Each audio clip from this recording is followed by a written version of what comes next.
This is 100 Watts and a Wire. Should I create a tower maintenance schedule? This one for the big fella. Yes.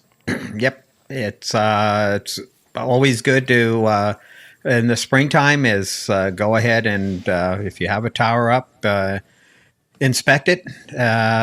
Even if it's a guide tower, make sure your guy anchors are intact and the tension is proper, and then do a visual inspection. Usually, we'll like at work, we'll get out a set of binoculars and we'll start eyeballing the tower. If you have a drone or something like that, another fine way to just fly your tower and kind of do a visual inspection. And then if you're confident enough that okay, we're in good shape, you climb it and then check everything on the tower. In fact, that's kind of what's coming up for me is do my annual climb the tower and inspect everything and make sure nothing is really degraded from the winter. So it is a good plan, dude, and make sure all your connections are tight and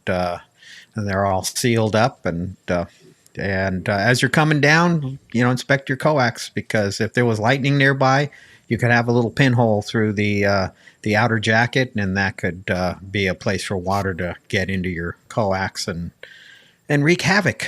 And that's the last thing you want to do. I was pricing out coax the other day from just DX Engineering, just RG213, $185 a foot. Oh dear, it is nuts. A 500-foot roll of RG213 is $700. Oh man, Lord, no, no, yeah, that's not good. So the cost of coax has gone stupid, and like everything else. So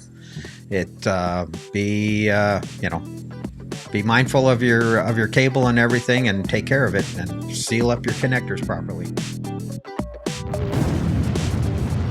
To join the 100 Watts and a Wire community, visit 100wattsandawire.com.